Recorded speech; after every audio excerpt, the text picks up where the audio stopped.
आप सभी को नमस्कार है और मैं फिर से स्वागत करती हूँ आप सबका अपने चैनल किरण हिंदी एकेडमी में।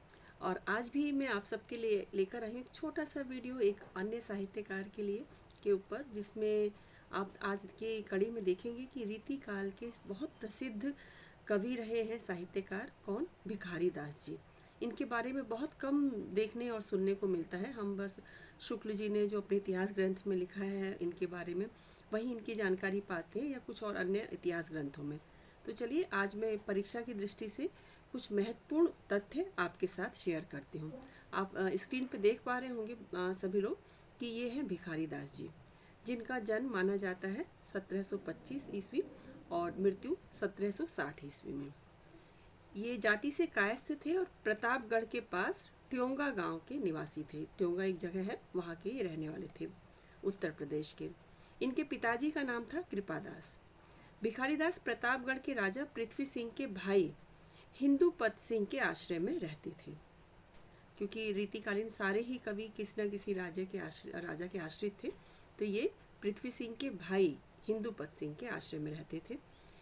इन्होंने कुल 7 ग्रंथ लिखे हैं और जिनमें सबसे प्रसिद्ध ग्रंथ है इनका काव्य निर्णय। इससे इनको बहुत प्रसिद्धि मिली है, काव्य निर्णय से। मिश्र बंधुओं ने रीतिकाल के उत्तरार्ध का सबसे बड़ा आचार्य भिखारी दास को स्वीकार किया है।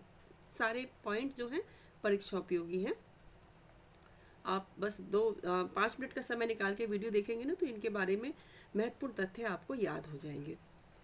अब आगे का तथ्य है कि भिखारी दास रीतिकाल के प्रथम कवि हैं जिन्होंने अलंकारों का वर्णन 2 प्रकार से किया है। एक तो मूलालंकार और एक दूसरा अर्थालंकार। ये ऐसे पहले कवि हैं जिन्होंने अलंकारों का वर्णन 2 प्रकार से किया है।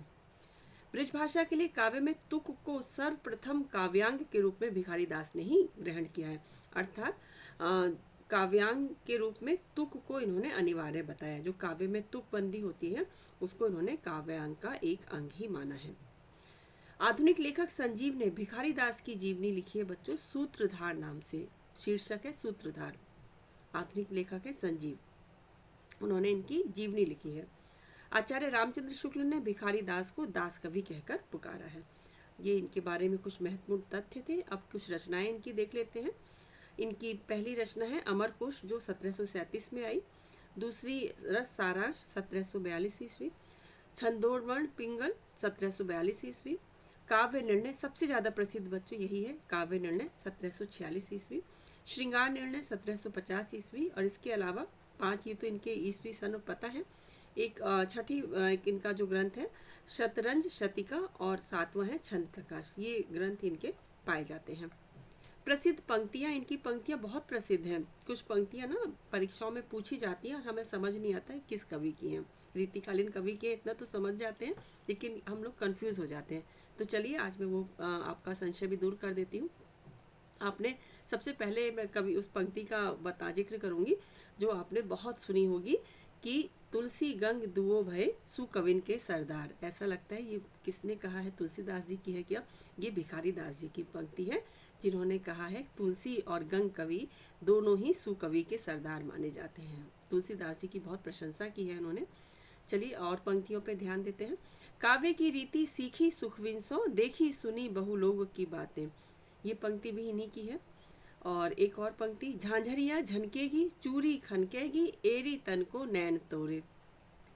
और ये तो मैंने बता ही दिया। और एक और प्रसिद्ध पंक्ति बच्चों, आगे के कवि रीझी हैं तो कविताई है, न तो राधा कन्हैया सुमरन को बहानो है। रीतिकालीन बहुत प्रसिद्ध पंक्ति है। और रीति काल की जो कहना चाहिए काव्य का जो उद्देश्य था उसको एक पंक्ति में ही स्पष्ट कर दिया है इन्होंने, भिखारी दास जी ने। आने वाले कवि रीझेंगे तो कविताई है, नहीं तो ये जो मैं कह रहा हूँ राधा कन्हैया को सुमरन का बहाना है। भिखारी दास रीतिकालीन अंतिम वर्ग के सबसे बड़े आचार्य थे। यद्यपि काव्य निर्णय में उसकी सामग्री पूर्ववर्ती कवियों आचार्य केशव, श्रीपति आदि से ली गई है, तथापि उसमें भिखारी दास की विद्वत्ता ही टपकती है। ये कहना है भागीरथ मिश्र जी का। और बच्चन सिंह का भी एक कथन देख लेते हैं। भिखारी दास हिंदी काव्य शास्त्र के पहले कवि हैं जिन्होंने हिंदी काव्य परंपरा, भाषा, छंद, तुक आदि पर विचार किया है। तो ये थे कुछ महत्वपूर्ण पॉइंट बच्चों भिखारी दास जी से संबंधित। आगे के वीडियो में मैं किसी अन्य साहित्यकार को लेकर आऊँगी। इसी तरह हार्डली मुझे लग रहा है 5 मिनट का समय हुआ होगा और 5 मिनट में हमने भिखारी दास जी के बारे में बहुत कुछ तथ्य समझ लिए, जान लिए। चलिए अब मैं आज का वीडियो यहीं समाप्त करती हूँ। अगली कड़ी में एक और साहित्यकार को लेकर आती हूँ। तब तक के लिए बाय बाय।